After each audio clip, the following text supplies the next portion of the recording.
This is Rabbi Robert B. Holman Jr. and the Junior Rabbi Shawn Appleton, And and this this is is Hebrews in in Exile.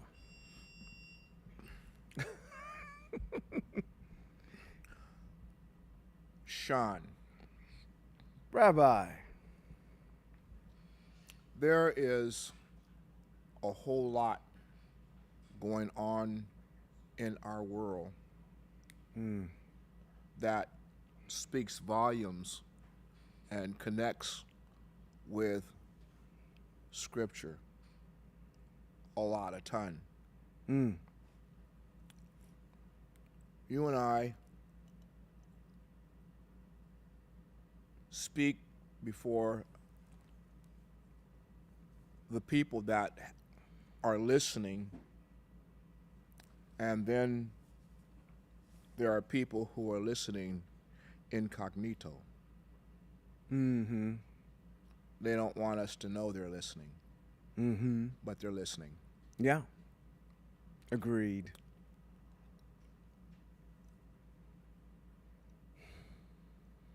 We know for sure that there is a church that sits up on the hill that listens to us because we hear the verbiage that comes out of their mouth of something that is only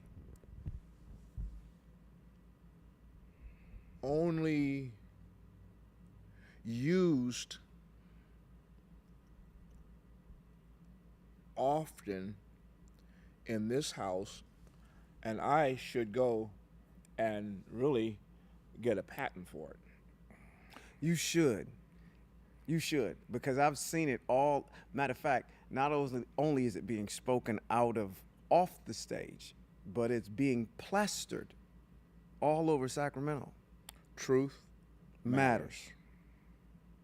That's my phrase. I coined that.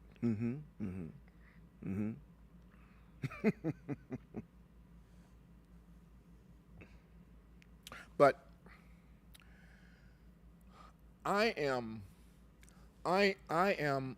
I'm astonished in some sense, and I shouldn't be, but I am, that inquiring minds want to know.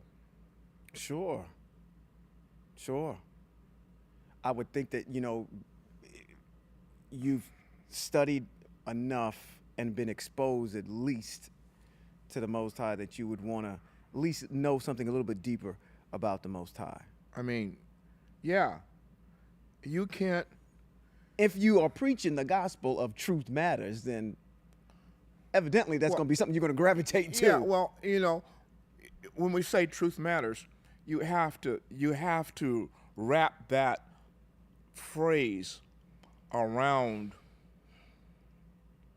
whose truth. Agreed. See, when I use the phrase truth matters, it's not about my truth. Has nothing to do with my truth. Yes. Except for the fact that my truth resonates with the Most High's truth. Correct. So when I say truth matters, I'm speaking in relationship to that which has been given to Hebrew Israel by the Most High concerning the amulet nation of the eternal people which he created, and the governance that he has given them to live their life by. That's the only truth that matters. Exactly. No, agreed. I totally agree with you. The interesting part is that people want to know, but in some instances, they don't know where to go, or they don't want to go where they can get truth. Yeah, and that's what grieves me, because when I think about that particular aspect, the ladder. They want to go, but it seems like they can't. Dealing with those roadblocks as to why you necessarily can't go.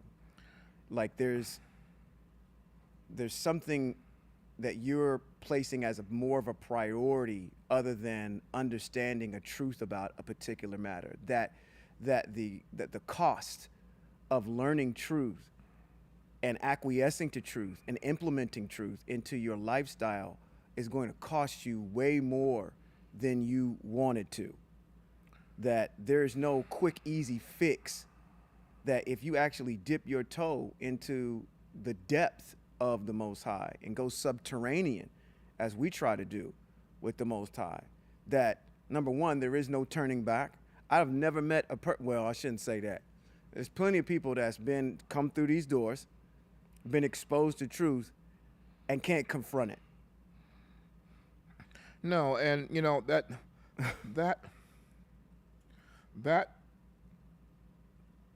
troubles me to some degree, because we've talked about the issue of guarding your soul. Sure, yeah, we did a whole entire podcast on it. You know, there isn't anybody that I have ever heard talk about how you go about guarding your soul. Mm-hmm, mm-hmm. There isn't anybody that I've heard talk about valuing your soul. Sure. Yeah. And the only way that you can guard your soul and value your soul is understanding how your soul connects to the one who created it. Right. And the only way you can know that is by being diligent enough, as you would if you just found out that you had a serious disease. Most intelligent people would begin researching on what it is and how to combat it. Mm-hmm. Mm-hmm. Particularly if it's life-threatening. Absolutely. Yeah. So the things that we talk about are, I'm going to use the word cellular. They're germane to the soul. Cellular. Ah, okay. But they come out of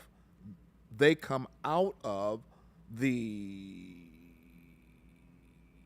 essence, or they come out of the narrative that the Most High has established for the soul.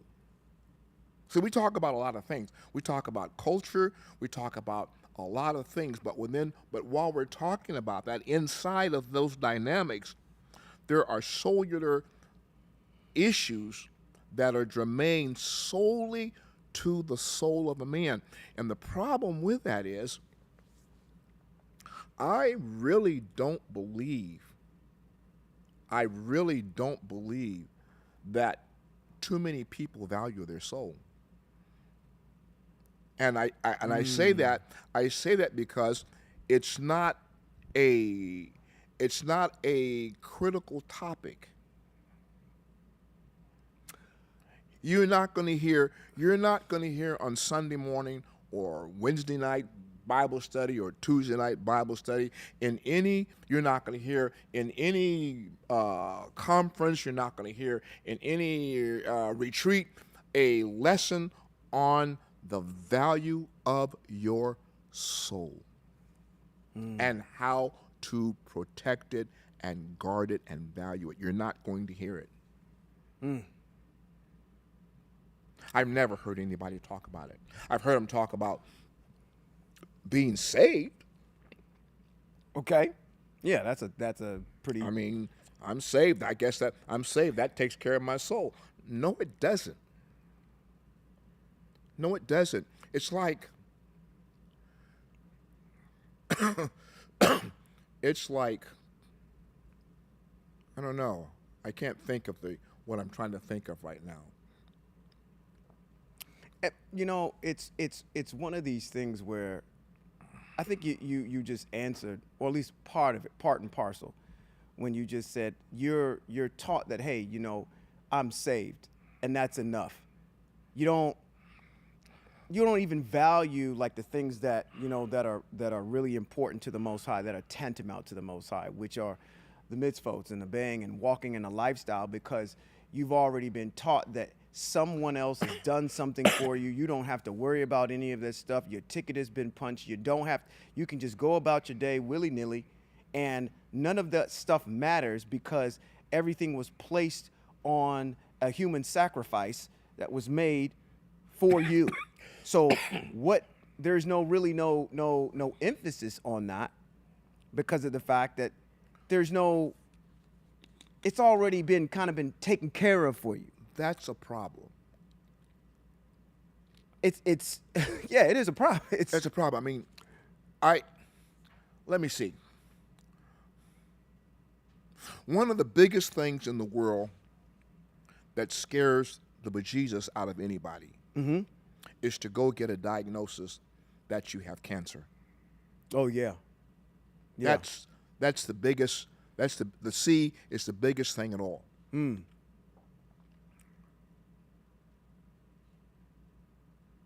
To be diagnosed, to say that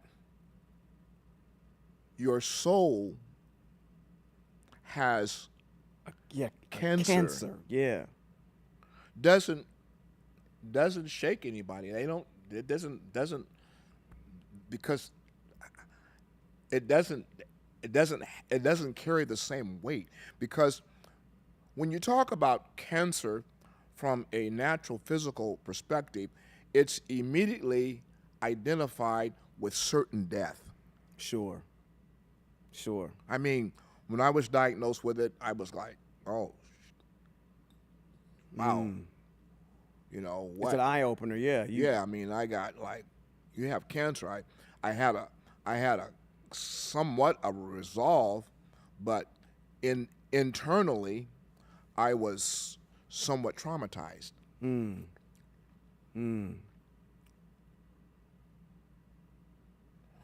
But the next step was to figure out, okay, what is the resolve? Exactly. And that's ooh.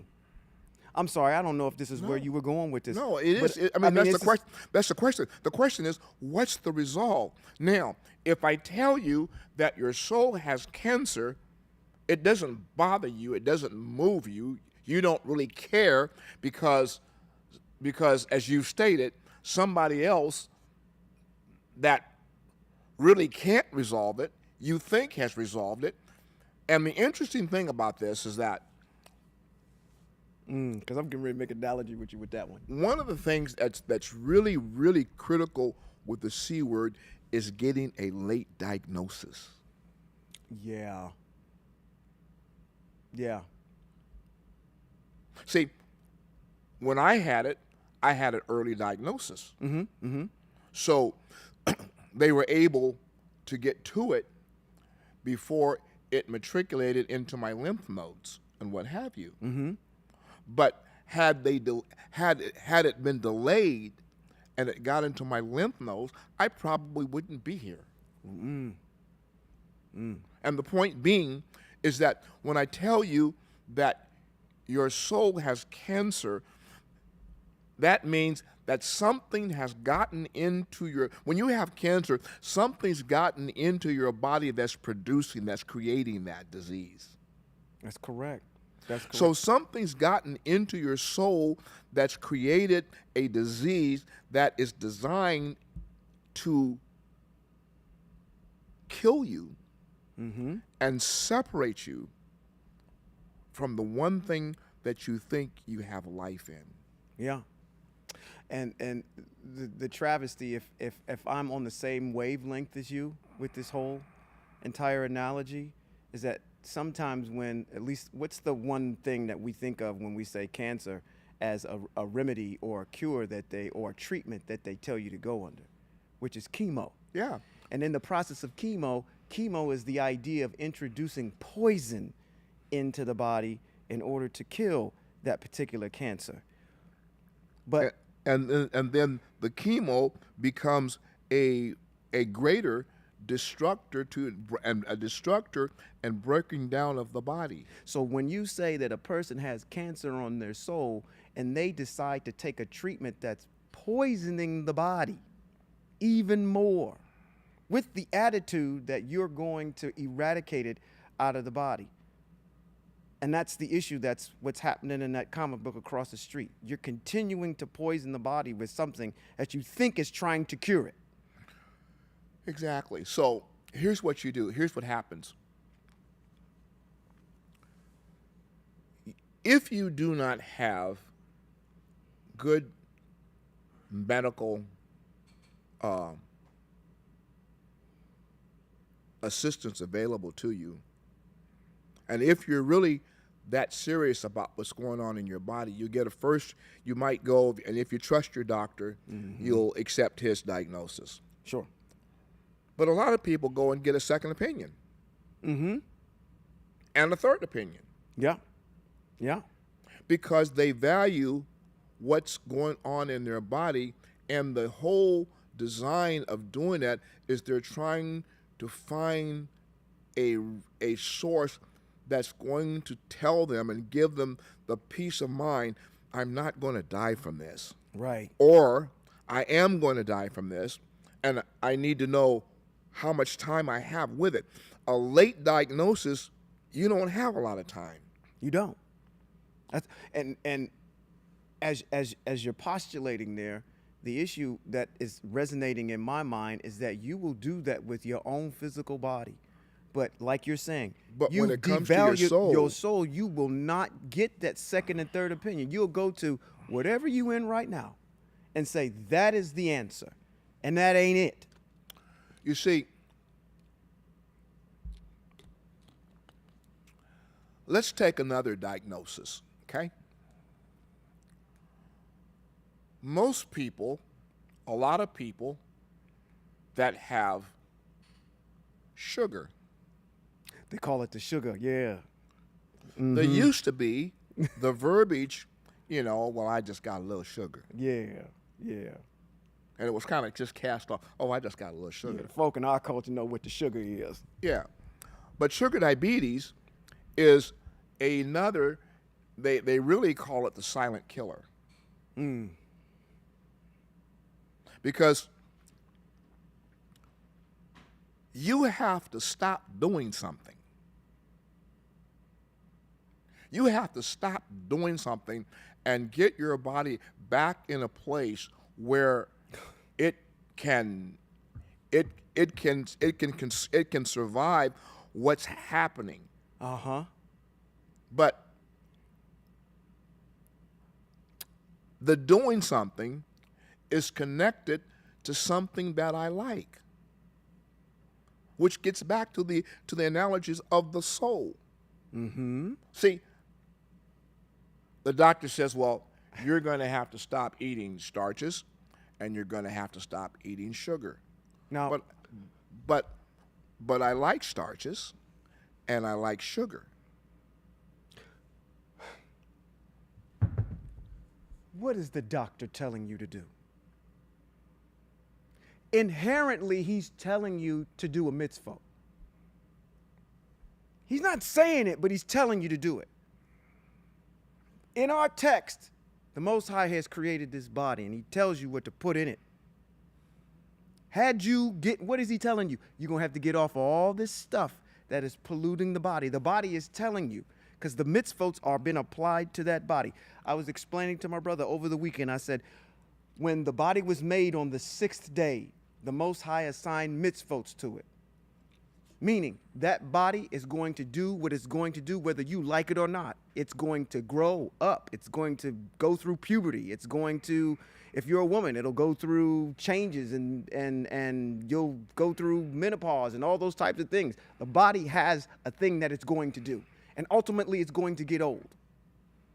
You can't stop any of that. Right? So therefore, I'm telling you, right in the beginning, Bereshit chapter 1, verse 29, on down, I'm telling you what to put in it. You have decided to go and pollute the body.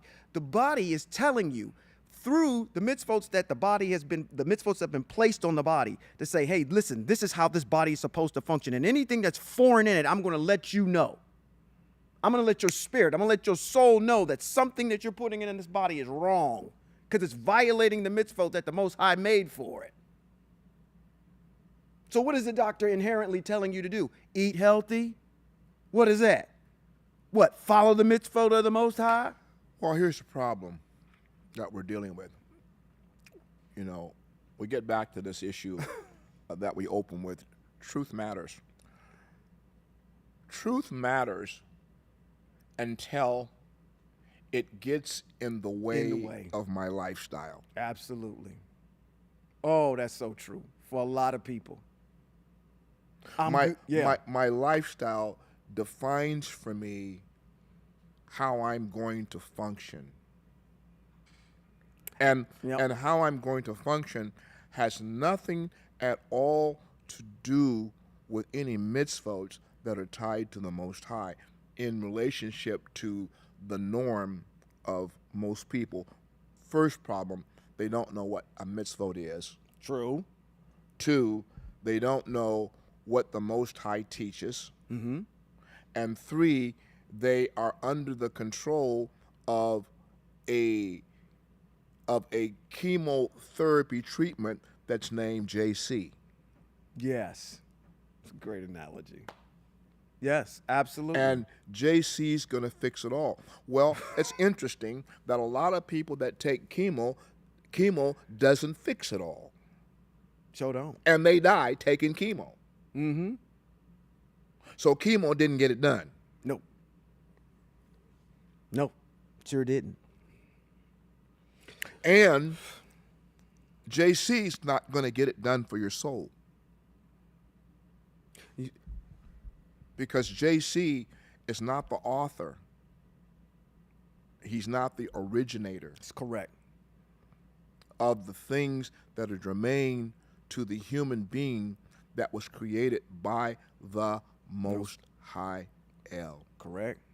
He has no part in it. He bleeds like you. Mm-hmm. And, God, we can't get away from it. No, I mean, I agree with you. We can't get away from it. So, here's the question, okay? So, if JC can't save me, and if JC can't protect my soul and help me guard my soul, then what am I to do? Where am I to go? What am I to do? What is the answer for my soul? You see, nobody's asking that question because nobody gives a damn. You're right. I mean, Shawn, if the majority of people going to Sunday morning service, and oh my God, we're not even going to talk about the fundamental Christians. Oh my God. They don't value that which is the most critical aspect of who they are, because somehow it's been erased off of the chart. All I know is, well, when I die, I'm going to heaven. No, you're not. And the second part of that issue, you're concerned about the death of the house. Right. See, you're concerned about the death of the house. You don't realize that the soul don't die. Mm-hmm. Mm-hmm. Mm-hmm. The house just stops. But the soul continues to function.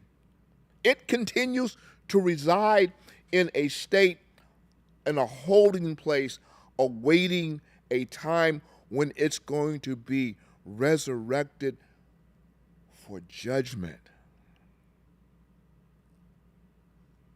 And you don't have a doggone clue. You're hoping. I hope. Yeah, that's excellent word. Hope. Yeah. Ain't got nothing to, So I come back to this issue we started with. Truth matters.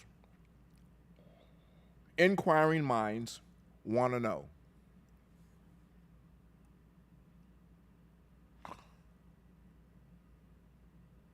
While the text in Isaiah tells us to come buy without money, without anything, just come and get this.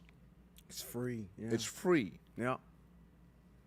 And yet and still, the price is too high. It's too great. Yeah. The price is too high. It's gonna cost me too much. Yeah, I mean, not monetarily, but let's go back to the analogy, okay? When I had my cancer experience, the doctor gave me a dietary book that had things in it that I could eat and things I shouldn't eat with cancer in my body. Okay. Now, it was up to me to read it and adjust my lifestyle according to it. Even if I objected to it, the issue on the table was life and death. That's right. That's right. The price doesn't get too high when the matter is life and death. And the problem is for us is we equate life to this to what we're looking at. We don't attribute life connected to the soul. Right. We only connect life as it relates to the house that's carrying the soul. Exactly. That's exactly right. So we're concerned about the house more than we are concerned about the soul. Yeah. So the issue is, I'm adjusting my lifestyle to preserve the house. Okay. Come on. Nobody's adjusting the lifestyle to preserve the soul, because the soul has not been put in a place of significant importance. You're not going to hear nobody talk about the soul. You're not going to go to church and hear anybody give you a lesson or a sermon about the soul. Yeah, exactly. You get a motivational speech. You get Absolutely. You'll get a scripture read, and then we go to Right. and we'll get into this. I think preachers were the first rappers. They probably were. I wouldn't doubt it. Yeah. I mean, because you get off text and you go to start rapping. You begin to go start rapping text, and you start rapping stuff that has nothing at all to do with the soul. It becomes strictly an issue of motivation and entertainment. And that's the sad part about it. I don't go to my doctor for him to entertain me about life and death. Right. So you're getting to the issue of really down and dirty with people's even motivation to hear. They don't even have an ear to hear anything, because literally, like we said before, when I go to a chemistry class at a university, why are we learning about pop culture in here? I'm not here to listen about your views about the Democrats and the Republicans. I'm here to learn about chemistry. What does that got to do with anything else? My intention is come to learn this particular issue. So it's almost the motivation of the people saying that I'm coming to hear this. I don't necessarily want to hear about things of antiquity and how my soul is important to me. I want to know about how I can get me a man next week in this climate of westernized culture. I want to know how to keep my lights on my house. And I want to know how Jesus is going to fix it. That's what I want to hear. Because that's all old and done away with. See, this is what we were talking about before. It's almost, I'm going to use this word, it's almost diabolical how all these blockers have been put in place that every single turn over there across the street, when you try to acquiesce and come out, there's something pulling you back. It's like it's engineered in a way where at least they had enough fortitude and forethought to say the key to getting back to the Most High is through understanding how important your soul is and in doing such, what is important to the Most High and who is important to the Most High and what piece of real estate is important to the Most High. We have to eradicate all of that to the point where you become so deaf, dumb, blind, and happy to what's going on, you're not even looking for it. How do we get a people that are immediately enamored with being blind? I would rather be blind than to understand the things that are germane to the Most High. They're not even they're being engineered. There's this propaganda. There's the business of the day is to sell this agenda. And you continue to see the degradation of a culture. Not to say that, westernized culture is supposed to survive, but what bothers me is that there are inquiring minds. Mm-hmm. And those inquiring minds won't make the effort to resolve and learn. Well, okay. How do we help them get over that hump to say, okay, you have an inquiring mind. It is okay to seek out the information. You are not going to be condemned. The Most High is not going to stick his fist down your throat because you decided to go challenge the things that you're hearing over there across the street. Well, the problem is that we get back to a statement that you made earlier. Mm-hmm. Who said that we can't question? Because, see, most pastors don't want you to question them. That's right. They don't want you to ask questions outside of their purview of knowledge, and then they challenge you and say, well, it's my job. You're to obey me because I'm watching for your soul. Well, now we get back. If you're saying you're watching for my soul, then watch your mouth, Robert. Watch your mouth, Robert. What are you teaching me that's protecting my soul? You died. Now who's going to protect my soul? The next yokel that comes up? Come on, man.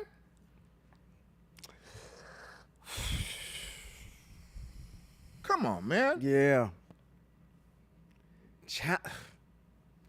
You see, my father called me a rascal. He called you a rascal, huh? Mm-hmm. And one of the reasons why he called me a rascal was because I was always outside the box. Mm-hmm. I'm challenging. I'm asking questions. Mm-hmm. I'm teaching. Mm-hmm. I'm teaching stuff he's not teaching. Mm-hmm. One of them called me a heretic because I preached a sermon one Sunday, you say that you are gods. Mm-hmm. That was in text. Right. And I preached that. Uh-huh. They was in an uproar. One of the preachers on the pulpit, they was in an uproar. Robert, that's a heretic. My dad said, no, that's not a heretic message. What Robert told you in that message was true. He said, the only thing I wished he would have done before he preached it, I wished he would have taught the lesson so you'd understand. Yeah, because there was nothing wrong with the yeah. You see, so the issue is amongst the religious populace, they are afraid to question. And that's what we got to get to. We got to get to this point of saying every aspect. This is getting back to your point, which is coming. We keep circling around. We keep circling the airport with this whole entire thing. It's getting back to the issue of saying, okay, what is important? You will question everything. I used this analogy in earlier podcast. We got an election coming up here in the United States. There is so much TV, press, all kinds of coverage. You know everything about these candidates and where they're going and what they're doing and what platform they're standing on. Things you're investing time into understanding what they're talking about.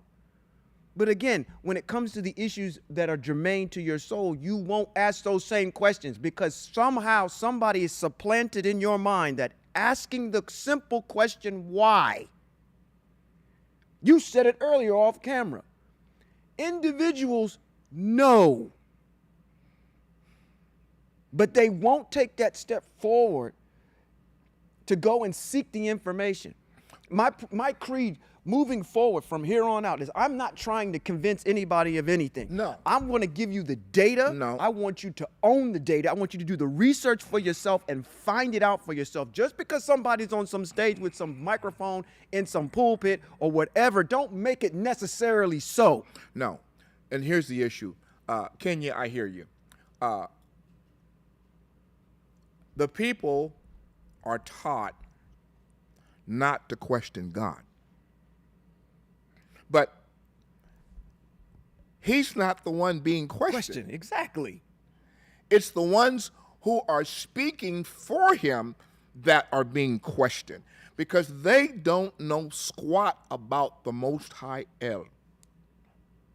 If I said this the other day, if people really knew the Most High,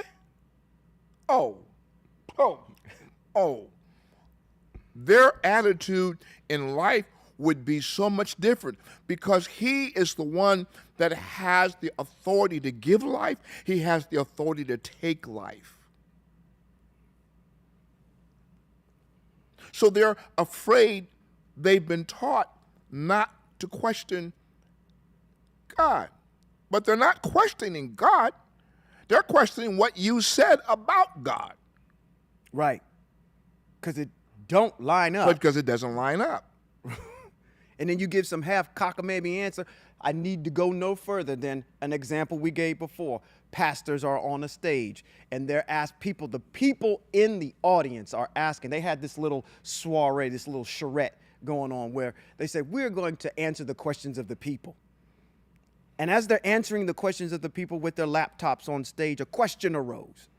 And it says, why don't we worship on the Shabbat? You preach the 10 Commandments. That's the fourth one. Why don't we worship on the Shabbat? And they gave some cockamamie answer at the end of the day, which basically said this, because that we can choose what day is holy. Well, hold on. Stop right there. That's so Catholic. That is so Catholic. The Catholic popes have said, and they have written in documents, that we changed the Sabbath to Sunday because we could. Because we Not can. because of any direction from God. We did it because we could. That's the same answer that they're giving there. Yep, absolutely. But it gets back to the issue of saying we're reading what's in front of us, and our leaders are telling us to go against what's actually in text. Why don't we just acquiesce to what the Most High is doing? Why give this trumped up answer by saying we can change stuff to fit. That's just like when we get over to, see, I'm over in Hebrews now, Hebrews chapter 7, when they got that egregious line in there and says, hey, this is a Kohen Hagadol that fits our needs. We're going to change. There's no need for Torah anymore. If we're going to go with a different Kohanim Hagadol, then there's a necessity to change the Torah. They acknowledge that. How in the world do we miss all of this stuff? Because, again, like you said, we have people are challenging the people that are on stage that are presenting the information, and it don't line up. And here's what I want to say to them. You have a right to get a reason. See, the text says, give every man a reasonable answer for the hope that lies within them. Mm-hmm. A reasonable answer.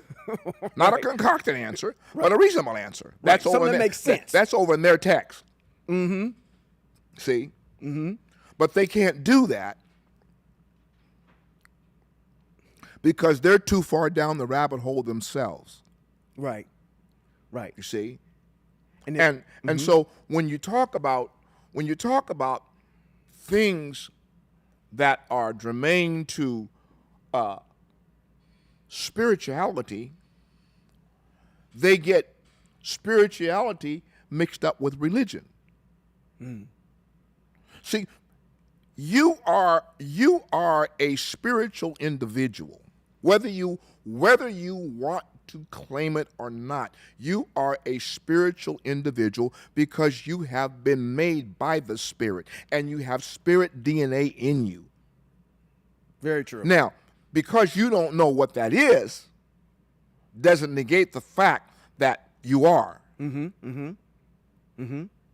I'm spiritual, but I'm not religious. Agreed.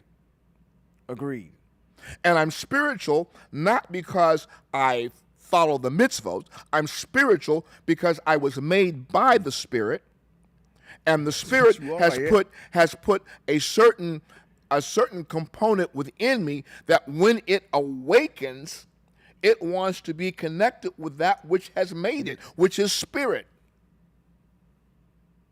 Eloquently put. And so when I connect with that which is spirit, it resolves. And now I have the medicine. I have the antidote to combat the cancer that was in my soul. I'm no longer spiritually cancerous. My soul is no longer spiritually cancerous because I've applied the medicine to it that has resolved the problem that it had. Right. What did it lack? It lacked the nutrition of Torah. It lacked the understanding of Torah and how Torah connects to the whole composition of man. So now I sleep better. I'm not any longer concerned about saved. That's right. Saved is a construct that happens to be something that has to do with a whole different period of time, and not this one. But I'm preparing my soul Yes. so that when that time comes, it can connect and acquiesce to that which is going to be its eternal preserver, which is Torah. Absolutely. Wow. Man, oh man. You see, I have to explain to people, just because we come to congregation doesn't make us religious, although it's a religious act.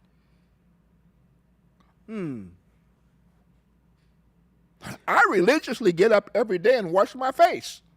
I religiously get up every day and brush my teeth. I religiously go to the store. I religiously go take a walk. I religiously go to the golf course. There are a lot of things that you do religiously that have nothing to do with spirituality. Okay. Okay. The fact that I come to this building every Shabbat does not make me religious. It's a religious act because I do it every Shabbat. But that's not the issue.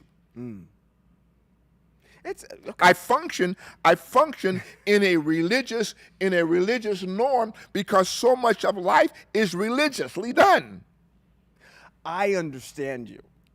I can understand you. I mean, what's difficult about what I said? No, because it's a What's difficult about what I said? There's nothing difficult about what you said. It is You clearly. religiously wash your hands after body. True. That's true. It's an issue of semantics, though. Don't take me there. Oh my God! Don't take me there. Yes. When you come on, Robert, don't do it. Don't do it. So you got him walked out last time. Don't do it. Don't do it. Don't do it. Don't do it. Don't do it. Don't do it. Don't now do I'm it. curious what you was gonna do. Don't do it. Don't do it. It's yes. One could explain it that way. Oh, one could also explain it as a lifestyle that you lead. I can't do it. Won't leave my mind. I can't say that. Well, why don't you just whisper it to me and I'll say Oh, I it? can't say that. Then you don't have to. I can't say that. They can beat me up. There are a lot of things that we do religiously that are a norm to who we are as an individual, and that's a norm to our body. Sure. So don't. Well, I'm not. Well, yes, you are religious. I'm not religious in the context that you want to use the word religious. I'm not that. Mm-hmm. But I am spiritual because I'm made up of the composition. The Spirit made me. Yes. So since the Spirit made me, it makes me spiritual. And He's put within me a component that longs to connect with that which has made me. Agreed. I mean, come on. What's the issue with being saved? Being saved is you want to be spiritually connected to the one who supposedly you said made you. He didn't. And the interesting, I got to put my tablet up now. Let me go on over here to this B3 real quick. I want to tell you something right now. The one who said that He was God manifested in the flesh. I just want to know when He went up on the mountain and He bowed down to pray. I want to know who was He praying to? Was He praying to Himself? I'm come to tell you, He said He was God manifested in the flesh. So He's praying to Himself, right? Come on, man. Come on, dude. I should have gave you a beat because you said that you was rapping right now. Mm-hmm. Yeah. Well, people. you know, Our people. I don't know. I think that's all I got to say tonight. Let's reiterate an issue, a point. I think out of everything that's there, because everything is circling around this one issue, which is trying to help individuals understand that it's okay. It's okay to go and seek information. Truth matters. I'm listening to all the points that we're hitting here tonight. It's really trying to get an individual's mind to understand that you do have something going on inside you. You do need to make a connection back to the Most High. And don't let where you're personally at right now, if it is over in Christianity or Islam or wherever it may be, prevent you from getting back to the ways of the Most High and understanding who He is. Because maybe something somewhere was supplanted inside you that says, I can't question those things. Yes, you most certainly can. Yes, you can. You can go and get an understanding. I suggest to anybody, take this book, start at the beginning and read it for yourself. Strip all that religion off of there. If you question what your doctor says, why can't you question and get answers to what the Most High has said? That preacher that you jumped into earlier, he has no ability to condemn you to no place. Just because you think he's going to sit you down somewhere or kick you out of the church or you're going to get excommunicated or you're going to be something out of the community, that don't mean jack squat. You'll get silenced. Do the research for yourself. You know, if a preacher wants to silence me because I ask him a question that has to do with the Most High, silence me, because now I need to go somewhere where I can find I can get some answers. Exactly. Because what you just told me is you can't answer me. Right. And don't be, because we live in Oz, and you got these cowardly lions out here. Like I said, the cowardly lion, like in the movie The Wiz, is doing all this boisterous talking, and then doing all this boisterous talking, and then at the end of the day, when you present him with something, he's running away from it. Why don't you carry on this conversation while I excuse me? I am gonna carry this conversation because we're gonna talk about this. He said I done messed up so bad. This man done walked off. This is the second podcast.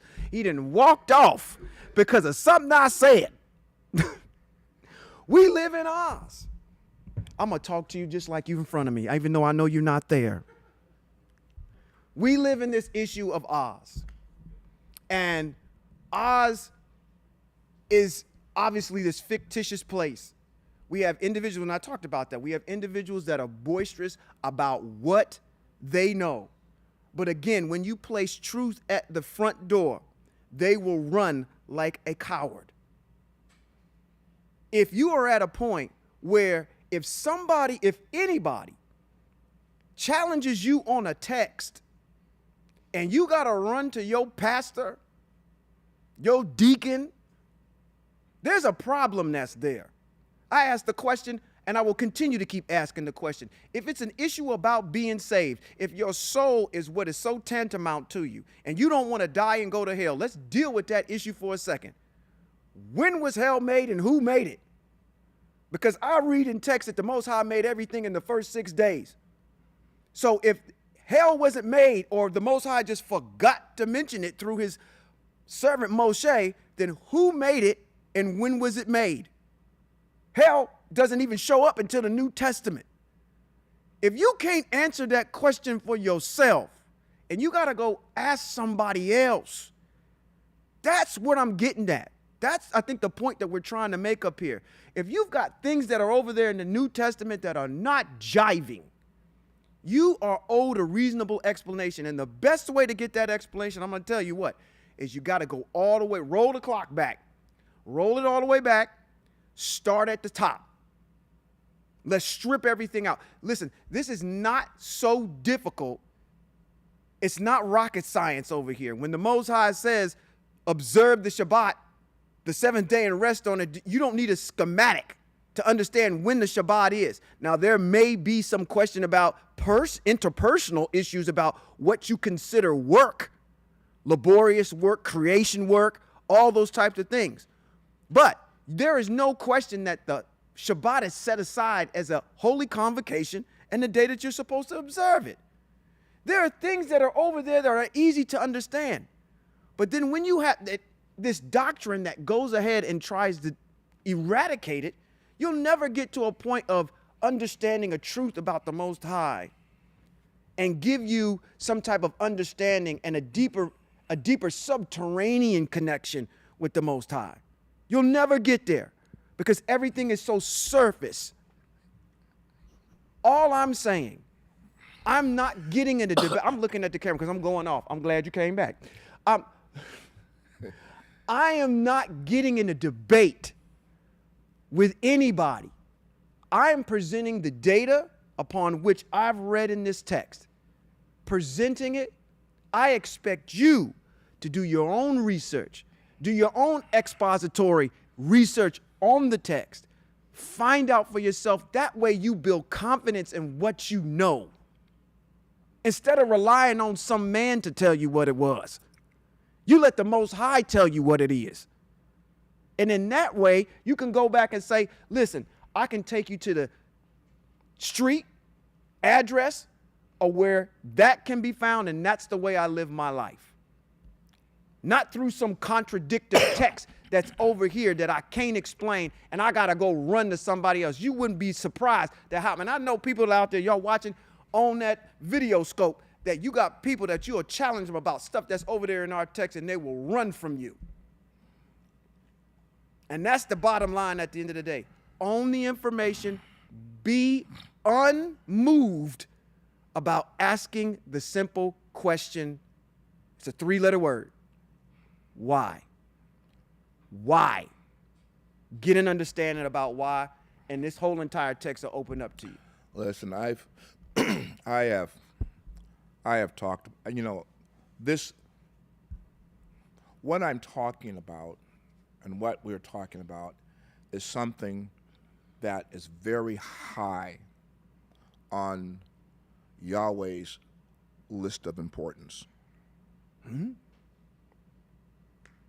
And the thing that's high on the Father's list of importance is protecting and valuing your soul and learning how to do that. Mm-hmm. If you're in a place where nobody is teaching you how to do that, leave. Because it's like a late diagnosis. By the time you figure it out, it could be too late. Mm-hmm. Absolutely. There isn't anything. The house is not valuable. This body is not valuable. The soul is the most valuable part about you. Mm. It's going to reside forever, and it's going to have to pay the price for what the house has done. Mm. And the house is going to be in the dust laughing. I mean, I'm just speaking what's real and what's true. Yeah. Because I get back to the issue that we opened with, and that is truth matters.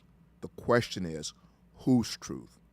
The only truth that matters is the truth that is germane to what the Most High has said as to how what He has created is supposed to live and function, because you are a spiritual being, whether you claim it or not.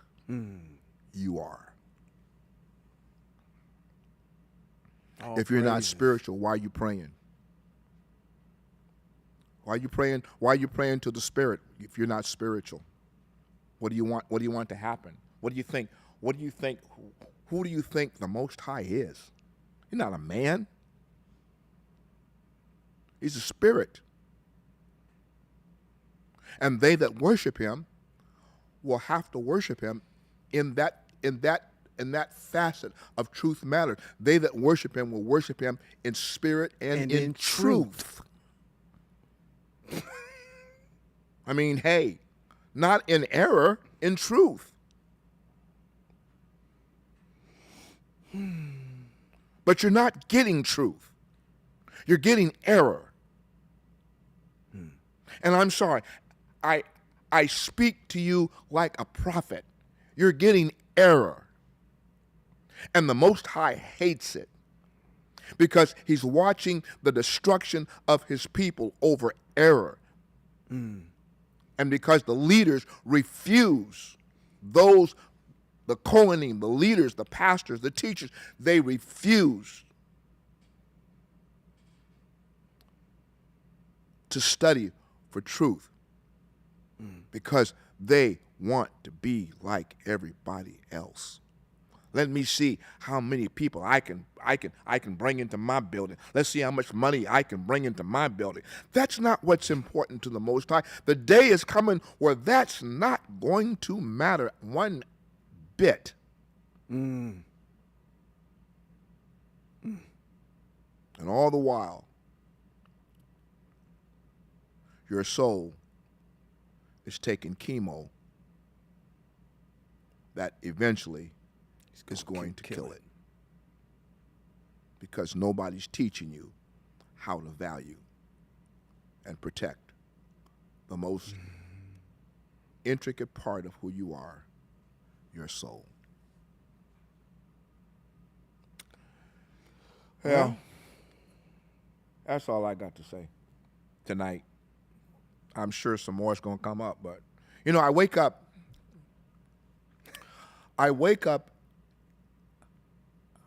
and I'm not even sure that I'm awake. But my mind early in the morning begins to meditate on the matters and the intricate aspect of the Most High and who He is and who He is to me. and how he feels about his people in this world.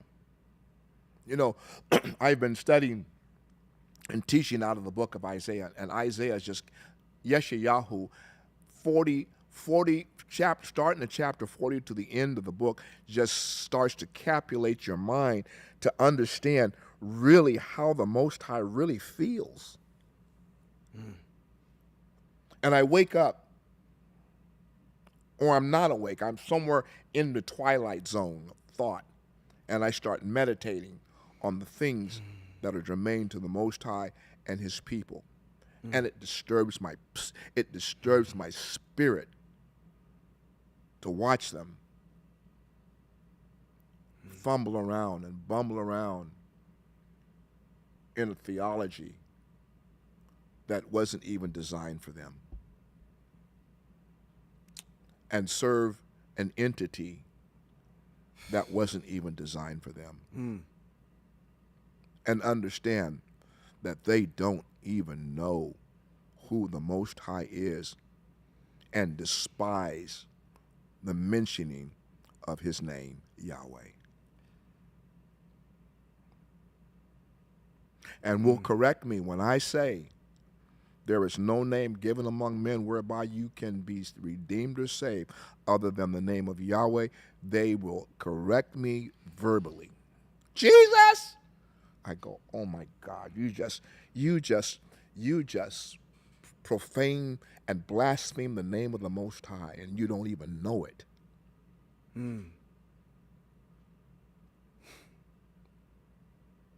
I have to tell you, Shawn, many times, I now know, having read the majority of all the prophets, yeah. I now know and I understand how they felt.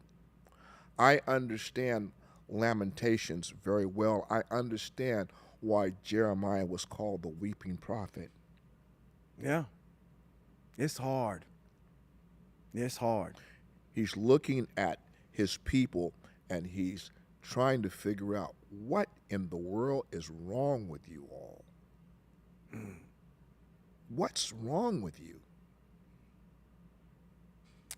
You don't get it. You don't understand. You don't understand how grieved the Most High is over where you are in this idolatrous situation that you're in. You don't understand how grieved he is, to the point that it brings you to tears. No. I'm with you. I hear Daniel ask a question, what about my people? Well, you're getting ready to find out. You're getting ready to find out. And as I close out this podcast, I'm going to say this. If the next president of the United States of America is that guy, the whole world is going to be shaken once again by his presence sitting in the highest position in the world as President of the United States of America. With that being the case, Hebrew Israel is going to find out. They're going to find out real quick. And I'm going to say to you again, it won't change a thing. The Hebrew people who don't know their Hebrew, the Christians, black, white, don't care whatever you are, will simply adjust to the situation and continue on as they've gone.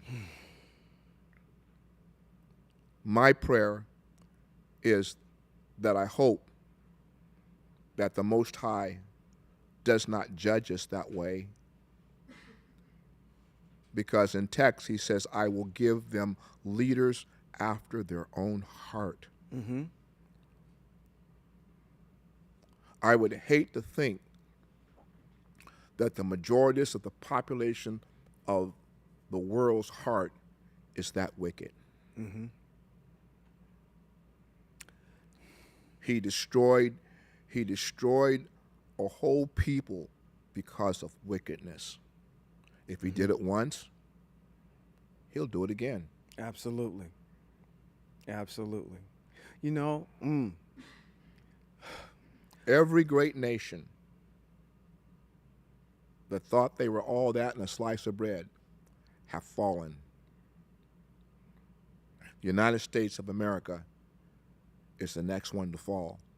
My prayer is, Father, don't let it fall in my day. okay, you're going to have to stop talking, Noah. Don't let it fall in my day. Let me be asleep if that's going to be the majority's issue. And once again, truth matters. Yeah. You know what gives me a sense of, I had made mention of this. I know we're trying to end this off, but we just stand here for a second and we're resting on this issue. I had made mention in this last Shabbat that I spoke that it's very difficult being Hebraic. Oh, absolutely. It is one of the most difficult things to understand, to Being see. a true Hebrew. Yeah, being a true Hebrew, to understand and see the world as we see it. We see the declination of our relationships between our own people. We see the declination of a country. And this is what gives me, I guess, peace at the end of the day, because as we're sounding off like our ancestor, I said that word Noach earlier, because what was Noach doing? Exactly what you're sitting there doing there right now, which is sitting there telling the people, it's coming. Hurry up and get on board. But what did they do? They decided that they just wanted to just, okay. And then when it comes and you're beating on the door, you're trying to save your own hide, and you still won't turn to the ways of the Most High. But this is what gives me peace at the end of the day. It's to understand that we are trying to be the sounding board to get the people back to where they are, because the Most High is working a miracle. I shouldn't say a miracle, but it's working. We're part of a working plan, which is to understand one of the greatest miracles that the Most High is working is the reclaiming of a people out of the state that they're actually in. When you look at how bad it is and how bad it's going to get, and this probably wasn't even close to what our ancestors went through in the time of Noah, where he had to wipe out the earth. Yeah. To have that to say that at the end of the day, when all this is over with at this end of this dispensation of time, that the Most High is going to reclaim his people. Right. And we're just a part of that process of the sounding board to say that, hey, to our descendants, we walked in those ways, and we're trying to get you to do that too, and bring everybody along with us and put us in a state where we're in good standing with the Most High. But at the end of the day, I mean, it is difficult. And I mean difficult. We cannot go back to sleep. No. We can't get inserted like Cypher, that individual that was in the Matrix that gave up the information on where all the individuals were because he couldn't stand being outside of the Matrix anymore. He wanted to be inserted back into the Matrix. That's not us. No. We have to fight for the things that are important and tantamount to the Most High. You know what we sound like? What's that? We sound like the prophets. Exactly. And we're sorry that word has been defamed and blown out of proportion everywhere else in the world, but that's sorry. exactly what we're doing. We sound like the prophets. I'm just going to say it. I didn't say I was a prophet. I said we sound like the prophets. All right. Well, this has been Rabbi Robert B. Holman Jr. And the junior Rabbi Shawn Appleton. And this has been Hebrews in Exile. Shalom.